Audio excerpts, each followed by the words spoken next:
ಬಂಧುಗಳೇ, ತಲೆ ಕೆಡಿಸ್ಕೋಬೇಡಿ. ಮೈಸೂರಲ್ಲಿ ಈ ಬಂಡೆ ಡಿ.ಕೆ. ಶಿವಕುಮಾರ್ ಸಿದ್ದರಾಮಯ್ಯ ಜೊತೆ ಇರ್ತದೆ ಅಂತ ಹೇಳಿದ್ದೇನೆ. ಈಗೂ ಇರ್ತೀನಿ, ನಾಳೆನೂ ಇರ್ತೀನಿ, ಸಾಯೋವರೆಗೂ ಇರ್ತೀನಿ. ಡಿ.ಕೆ. ಶಿವಕುಮಾರ್ ಗಮನದಲ್ಲಿ ಇಟ್ಕೊಳ್ಳಿ ನೀವು. ಇದು ಈ ಕನಕಪುರದ ಬಂಡೆಯ ಇತಿಹಾಸ. ಎಲ್ಲಿ ಕೆಲಸ ಮಾಡ್ತೀನೋ ಅಲ್ಲಿ ಪ್ರಾಮಾಣಿಕತೆಯಿಂದ ನಾವು ಕೆಲಸವನ್ನು ಮಾಡಿಕೊಂಡು ಇರುವಂತದ್ದು ನನ್ನ ಕರ್ತವ್ಯ, ನನ್ನ ಧರ್ಮ. ಬಂಧುಗಳೇ, ಮೊದಲು ಆಸ್ತಾಂಬೆಯ ದೇವಿಗೆ, ಆ ತಾಯಿಗೆ, ಆ ತಾಯಿಯ ಪಾದಗಳಿಗೆ ನನ್ನ ಸಾಷ್ಟಾಂಗ ನಮಸ್ಕಾರಗಳನ್ನು ಅರ್ಪಿಸಲಿಕ್ಕೆ ನಾನು ಬಯಸ್ತಾ ಇದ್ದೇನೆ.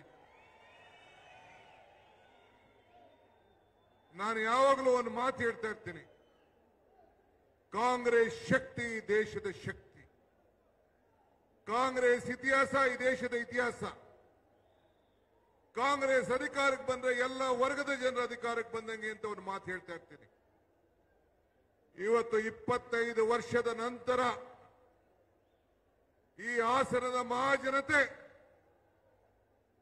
ಇವತ್ತು ಮತ್ತೆ ಸಂಸತ್ನಲ್ಲಿ ನಿಮ್ಮ ಲೋಕಸಭಾ ಸದಸ್ಯರನ್ನ ಆಯ್ಕೆ ಮಾಡಿ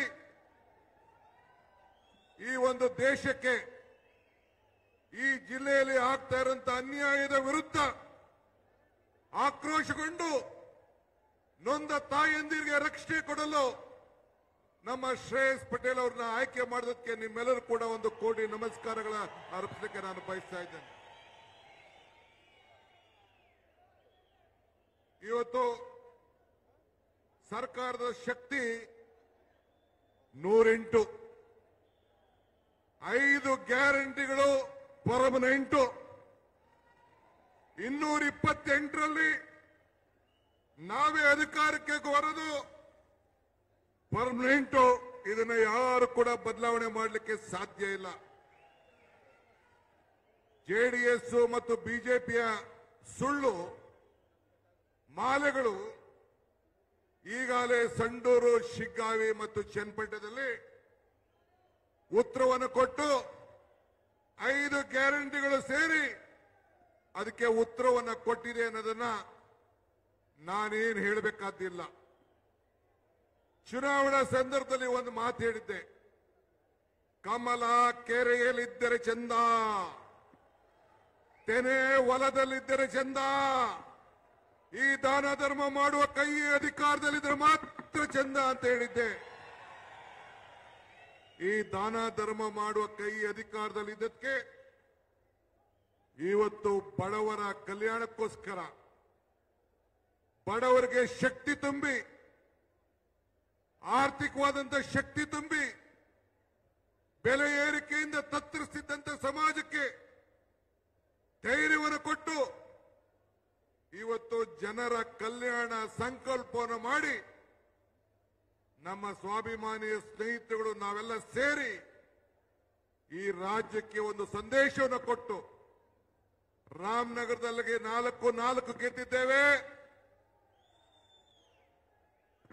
ಮಂಡ್ಯದಲ್ಲಿ 7 ಸೀಟ್ ಗೆದ್ದಿದ್ದೇವೆ, 6 ಸೀಟ್ ಗೆದ್ದಿದ್ದೇವೆ, ಮೈಸೂರಲ್ಲಿ ಗೆದ್ದಿದ್ದೇವೆ, ಚಾಮರಾಜನಗರದಲ್ಲಿ ಗೆದ್ದಿದ್ದೇವೆ, ಕೊಡಗಿನಲ್ಲೂ ಗೆದ್ದಿದ್ದೇವೆ, ಚಿಕ್ಕಮಗಳೂರಲ್ಲೂ ಗೆದ್ದಿದ್ದೇವೆ, ಮುಂದಕ್ಕೆ ಹಾಸನದಲ್ಲೂ ಗೆಲ್ತೀವಿ ಅನ್ನೋ ಒಂದು ಆತ್ಮವಿಶ್ವಾಸದಿಂದ ಇವತ್ತು ನಾವಿಲ್ಲಿಗೆ ಬಂದಿದ್ದೇವೆ. ಇದಕ್ಕೆ ನೀವು ಸಹಕಾರ ಕೊಡಬೇಕು.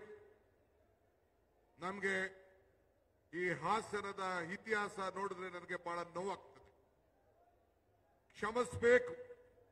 ಅನೇಕ ರಾಜಕಾರಣಿಗಳು, ಅನೇಕ ಕುಟುಂಬಗಳಿಗೆ ಇವತ್ತು ನೋವನ್ನು ತಂದಿದ್ದಾರೆ.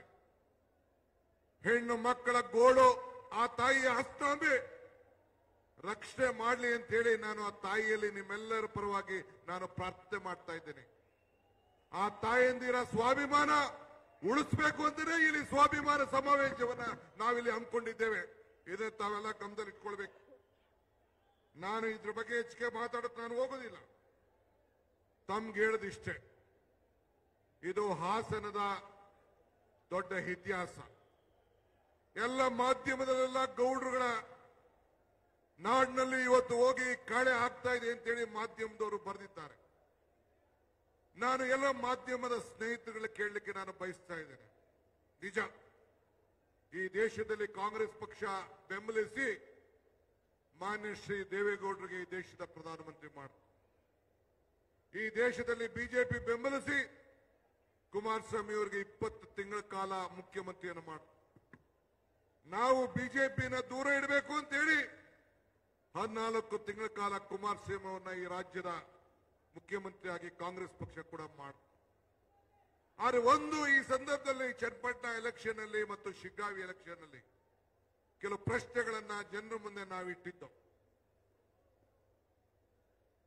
ಏನಿಟ್ಟಿದ್ದು ಅಂತಂದ್ರೆ, ನೋಡಿ, ದೇವರಾಜ ಅರಸು ಕಾಲ ಇತ್ತು, ಕಾಂಗ್ರೆಸ್ ಸರ್ಕಾರ ಇದ್ದಾಗ ಉಳೂನ್ಗೆ ಭೂಮಿ ಅಂತ ತಂದಿದ್ದು, ಅದು ಒಂದು ಗ್ಯಾರಂಟಿಯ ಯೋಜನೆ.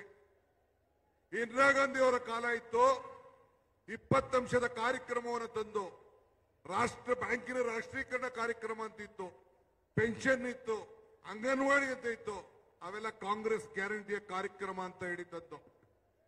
ಮನಮೋಹನ್ ಸಿಂಗ್ ರವರ ಕಾಲ, ರಾಜೀವ್ ಗಾಂಧಿಯವರ ಕಾಲ, ಆಗ ಏನು ಒಂದು ತಂತ್ರಜ್ಞಾನ ಏದು ನಡೀತಾ ಇದೆ, ಅದೆಲ್ಲಕ್ಕೂ ಕೂಡ ಒಂದು ದೊಡ್ಡ ಶಕ್ತಿಯನ್ನು ಕೊಟ್ಟು ನಿಮ್ಮೆಲ್ಲರ ಕೈಯಲ್ಲಿ ಮೊಬೈಲ್ಗಳನ್ನ ಕೊಟ್ಟು ಒಂದು ಕ್ರಾಂತಿಯನ್ನ, ಇವತ್ತು ಹೊಸ ಕ್ರಾಂತಿಯನ್ನ ಪ್ರಾರಂಭ ತಂದು ಇದು ಜನರ ಕಲ್ಯಾಣಕ್ಕೆ ಹೊಸ ಗ್ಯಾರಂಟಿಯನ್ನು ತಂದು.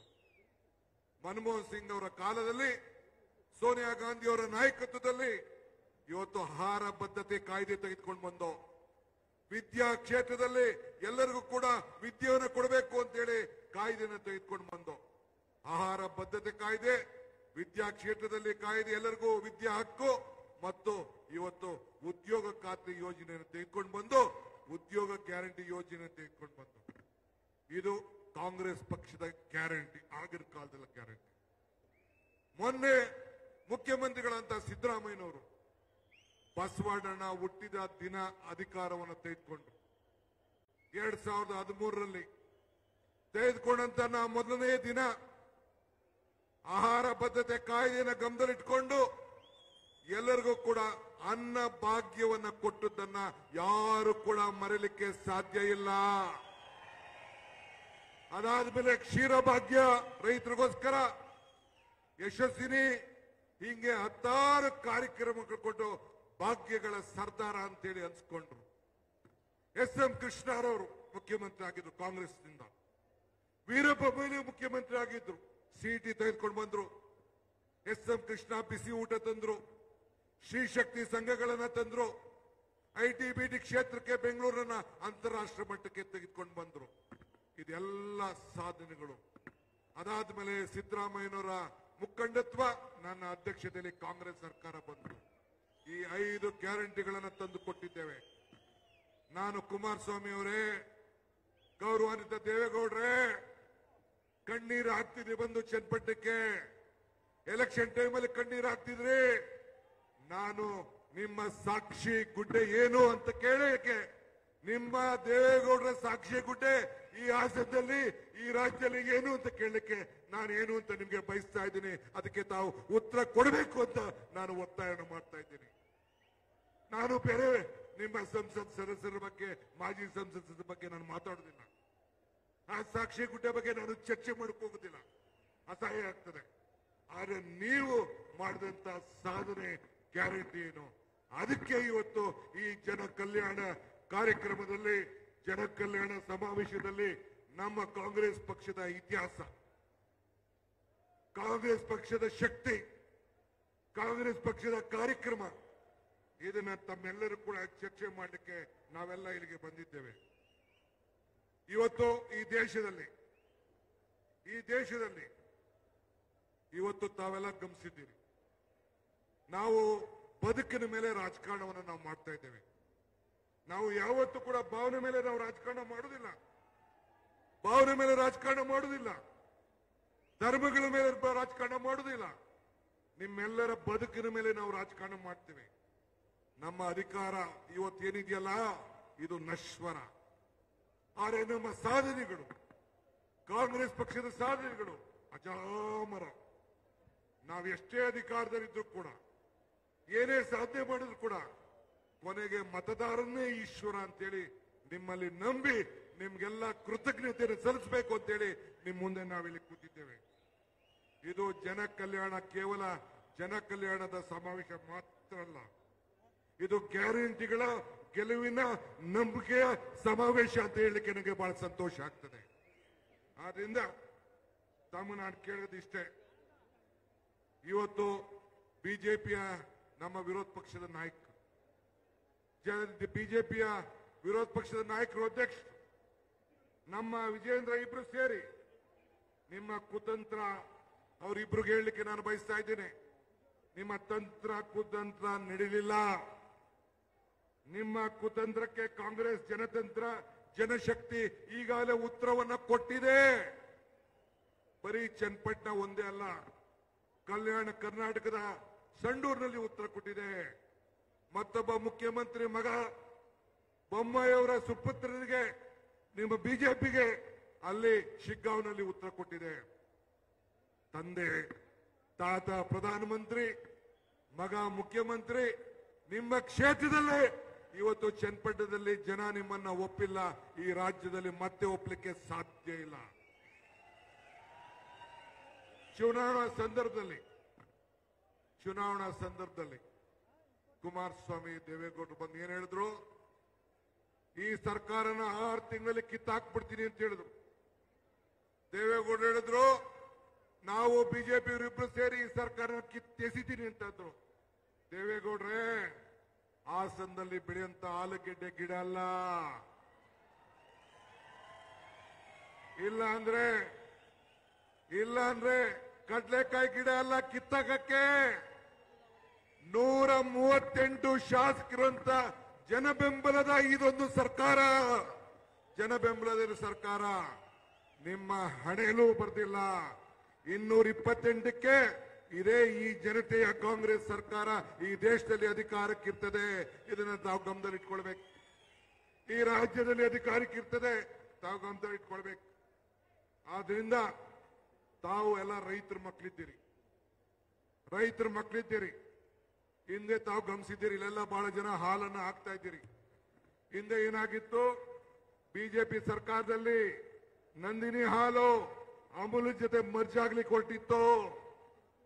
ಈಗ ದೆಹಲಿಗೆ ಮುಖ್ಯಮಂತ್ರಿಗಳು ಹೋಗಿ ನಿಮ್ಮ ಹಾಲನ್ನ, ನಂದಿನಿ ಹಾಲನ್ನ, ತುಪ್ಪವನ್ನ ಹಂಚಲಿಕ್ಕೆ ಈಗ ಕಾರ್ಯಕ್ರಮವನ್ನು ರೂಪಿಸಿದ್ದಾರೆ. ತಿರುಪತಿ ತಿಮ್ಮಪ್ಪನಿಗೆ ಲಾಡು ಲಡ್ಡಿಗೆ ನಂದಿನಿ ಹಾಲು ಹೋಗ್ತಾ ಇದೆ. ಇದು ರಾಜ್ಯದ ರೈತರಿಗೆ ಕೊಟ್ಟಂತ ದೊಡ್ಡ ಶಕ್ತಿ. ಆದ್ರಿಂದ ಈ ಸಂದರ್ಭದಲ್ಲಿ ನಾನು ಹೇಳೋದಿಷ್ಟೇ, ನಾವು ರಾಜಕಾರಣ ಮಾಡ್ಲಿಕ್ಕೆ ಮಾತ್ರ ಇಲ್ಲಿಗೆ ಬರಲಿಲ್ಲ. ನಿಮ್ಮ ಬದುಕಿನಲ್ಲಿ ನಾವೆಲ್ಲ ಸೇರಿ, ನಿಮ್ಮ ಬದುಕಿನಲ್ಲಿ ನಾವೆಲ್ಲ ಪಾಲ್ದಾರ ಆಗಬೇಕು ಅನ್ನೋ ದೃಷ್ಟಿಯಿಂದ ಈ ಸರ್ಕಾರ ಇವತ್ತು ರಚನೆ ಆಗಿದೆ. ತಮ್ಮಲ್ಲಿ ಒಗ್ಗಟ್ಟು, ನಮ್ಮಲ್ಲಿ ನಿಮ್ಮ ಬಿಜೆಪಿಯ ದಳದಲ್ಲಿ ನಾನೇನು ಹೇಳಬೇಕಾಗಿಲ್ಲ. ನಿಮ್ಮಲ್ಲಿ ಒಗ್ಗಟ್ಟು, ನಿಮ್ಮಲ್ಲಿದೆ ಒಗ್ಗಟ್ಟು,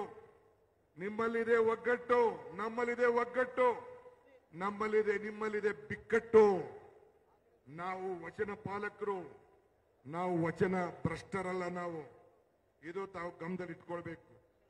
ಇದರಿಂದ ಈ ಸಂದರ್ಭದಲ್ಲಿ ತಮಗೆ, ಈ ದೇಶಕ್ಕೆ ಕಾಂಗ್ರೆಸ್ ಪಕ್ಷ ಬಲಿಷ್ಠವಾಗಿ ಇದ್ರೆ ಮಾತ್ರ ಈ ದೇಶವನ್ನು ಉಳಿಸಲಿಕ್ಕೆ ಸಾಧ್ಯ. ಆದ್ರಿಂದ ಇವತ್ತು ರಾಷ್ಟ್ರ ಮಟ್ಟದಲ್ಲೂ ಕೂಡ ಜನ ಕಳೆದ ಲೋಕಸಭಾ ಚುನಾವಣೆಯಲ್ಲಿ 243 ಸೀಟು ಇಂಡಿಯಾ ಒಕ್ಕೂಟಕ್ಕೆ ಕೊಟ್ಟು, ಮುಂದಿನ ದಿನಗಳಲ್ಲಿ ಈ ದೇಶಕ್ಕೆ ಕಾಂಗ್ರೆಸ್ ಪಕ್ಷದಿಂದ ಮಾತ್ರ ಸಾಧ್ಯ ಅನ್ನೋ ಒಂದು ಸಂದೇಶವನ್ನ ಇವತ್ತು ಕಳಿಸ್ಕೊಟ್ಟಿದ್ದಾರೆ. ಬಂಧುಗಳೇ, ಸಿದ್ದರಾಮಯ್ಯ ನೇತೃತ್ವದ ಸರ್ಕಾರ ನಾವೇನ್ ಮಾತು ಕೊಟ್ಟಿದ್ದೇವೆ, ಆ ಮಾತನ್ನ ಈ ಸಂದರ್ಭದಲ್ಲಿ ನಾವು ಉಳಿಸ್ಕೊಂಡಿದ್ದೇವೆ.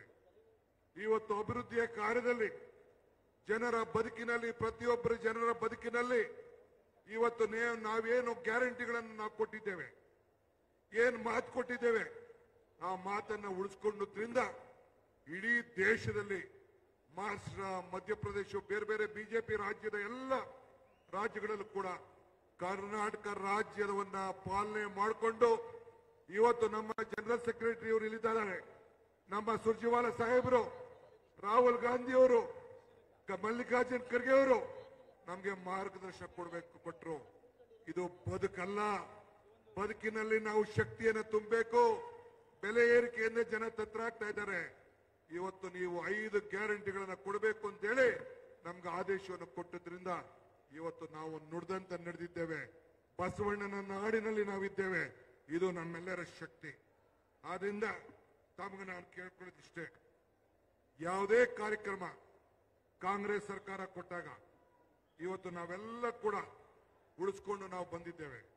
ಇಂದಿರಾ ಗಾಂಧಿಯವರ ಕಾಲದಿಂದ ಹಿಡಿದು ದೇಶದಲ್ಲಿ ರಾಜೀವ್ ಗಾಂಧಿಯವರ ಕಾಲ, ಮನಮೋಹನ್ ಸಿಂಗ್ ಕಾಲ, ಎಲ್ಲ ಕಾಲದಲ್ಲೂ ಕೂಡ ಯಾವುದೇ ಕಾರ್ಯಕ್ರಮ ಕೊಟ್ಟು ಶಾಸನಬದ್ಧ ಕಾರ್ಯಕ್ರಮಗಳನ್ನು ಕೊಟ್ಕೊಂಡು ಬಂದಿದ್ದೇವೆ.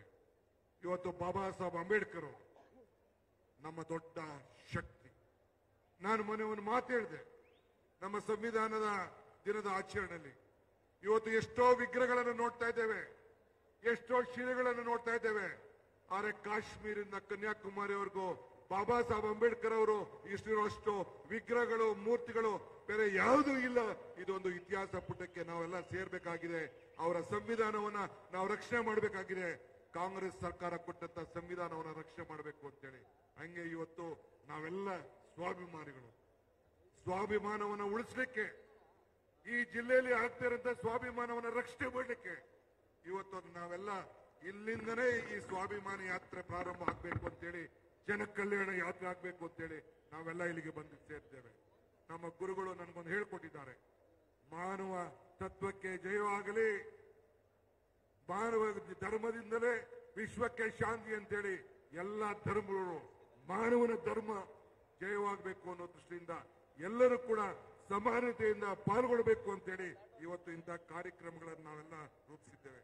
ಆದ್ರಿಂದ ಬಂಧುಗಳೇ, ಇವತ್ತು ತಾವೆಲ್ಲ ಇಲ್ಲಿ ದೊಡ್ಡ ಸಂಖ್ಯೆಯಲ್ಲಿ ಬಂದಿದ್ದೀರಿ. ನಮ್ಮ ರಾಜ್ಯದ ಮುಖ್ಯಮಂತ್ರಿಗಳು ನಿಮ್ಗೇನು ಸಂದೇಶವನ್ನು ಕೊಡಬೇಕು ಅಂತೇಳಿ ಅದಕ್ಕೆಲ್ಲ ತಾವು ಕಾಯ್ತಾ ಇದ್ದೀರಿ. ತಾವು ಚಿಂತೆ ಮಾಡೋದು ಬೇಡ.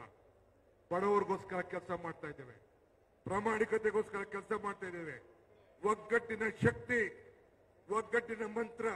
ಈ 5 ಬೆರಳು ಹೆಂಗೆ ಸೇರಿದ್ರೆ ಕೈ ಮುಷ್ಟಿ ಆಯ್ತು, 5 ಗ್ಯಾರಂಟಿ ಸೇರಿ ಈ ಕೈ ಹೆಂಗ್ ಗಟ್ಟಿ ಆಯ್ತು, ಹಂಗೆ ನಮ್ಮ ಸಂಪುಟದ ಎಲ್ಲ ಮಂತ್ರಿಗಳು, ಶಾಸಕರು ಎಲ್ಲ ಸೇರಿ ಒಗ್ಗಟ್ಟಿನಿಂದ ಅವರ ನಾಯಕತ್ವದಲ್ಲಿ ಈ ರಾಜ್ಯದ ಸೇವೆಯನ್ನು ಮಾಡಿ ನಿಮ್ಮ ಋಣವನ್ನು ತೀರಿಸುವಂತ ಕೆಲಸವನ್ನು ನಾವು ಮಾಡ್ತೇವೆ ಅನ್ನೋ ಮಾತನ್ನ ಈ ಸಂದರ್ಭದಲ್ಲಿ ಹೇಳಿ, ಇನ್ನ ನನಗೆ ಒಂದು ಆಸೆ, ನೀವು ನೆಕ್ಸ್ಟ್ ಎಲೆಕ್ಷನ್ ಅಲ್ಲಿ ಸಂಸತ್ ಸದಸ್ಯರೊಬ್ಬರನ್ನೇ ಗೆಲ್ಸೋದಲ್ಲ, ಶಿವಲಿಂಗೇಗೌಡರನ್ನೊಬ್ಬರನ್ನೇ ಗೆಲ್ಸೋದಲ್ಲ, ನಮ್ಮ ಅಲ್ಲೂ ಕೂಡ ಹಾಸನ ಲೋಕಸಭಾ ಕ್ಷೇತ್ರದಲ್ಲಿ ಮತ್ತಿನ್ನೊಬ್ಬ MLA ಗೆದ್ದಿದ್ದಾನೆ, ನಮ್ಮ ಹುಡುಗ ಆನಂದ್.